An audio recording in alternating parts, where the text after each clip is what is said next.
reunions like this mean a ton to the veteran community, especially when you get the infantry combat deployments 10 years and on crews together. It is therapeutic. There's group therapy, there's fun things to have, and it's one of those things, even if you don't realize you needed it, you need it.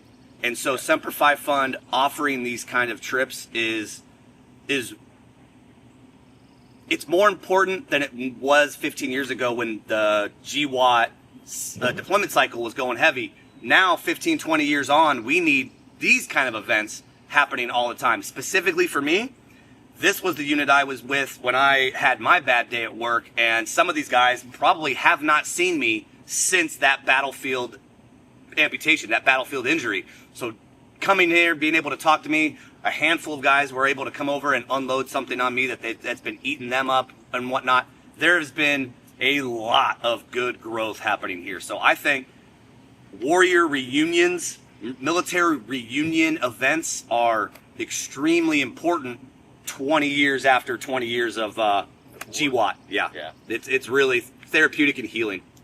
For sure. And I'll just, Brandon said it great, right? I haven't seen some of these guys in 11 years. We all parted ways after we got back, and I'm very fortunate. I talk to Brandon a lot, every day, just about. But there were other guys that were there that day that hadn't talked about it. We hadn't all got together to talk about that day. And it's just been so therapeutic to catch up with guys and see everyone doing well in their lives. And like Brandon said, it's super important for people that went through tough, adverse times in a war zone to come back and reconnect. And yeah, it's fantastic.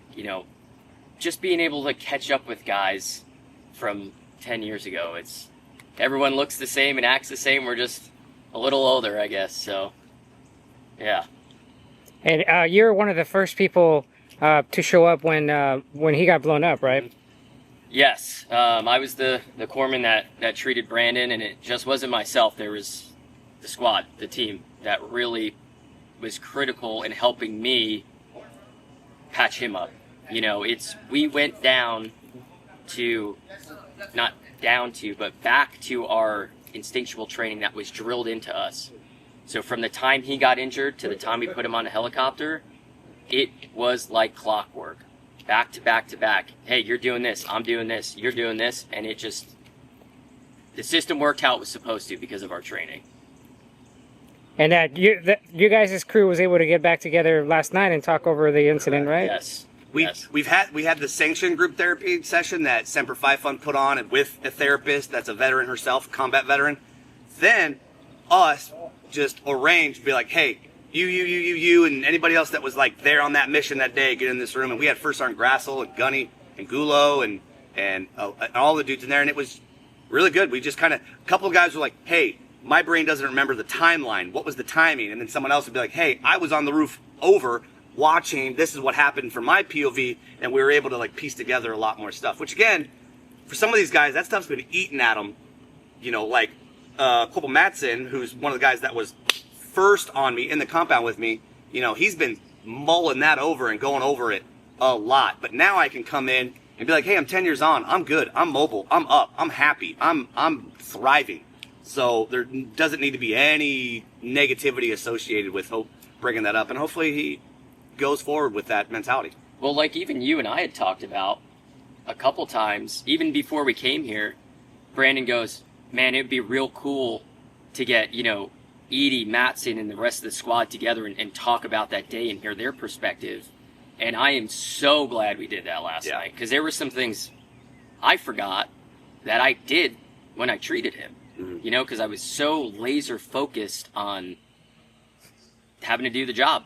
So, yeah, it was awesome. We did that last night. Unfortunately, you can absolutely put a price on one of these events on how much it takes to facilitate a company worth of dudes all across the country to get to one place. But honestly, you can't put a price on the kind of closure, camaraderie, and connectivity that we all get in an environment like that when we get to talk about an event like that from the past. It's literally priceless. And to Bob and Renee Parsons, thank you, thank you, thank you so much for your grateful donations and your contributions to Semper Fi and America's Fund, for them to be able to do these events for us. We are all so grateful and thankful to you guys. Just like to give a huge shout out and thanks to Semper Fi and America's Fund. I'm sitting here talking about the pricelessness of these kind of events moving forward. I love what the foundation and the fund has been doing, pushing this forward. I can tell you every single dude here has benefited mentally, probably physically, definitely emotionally, has benefited from coming to one of these events. It's really important. We're very grateful. Thank you, Semper Fi and America's Fund.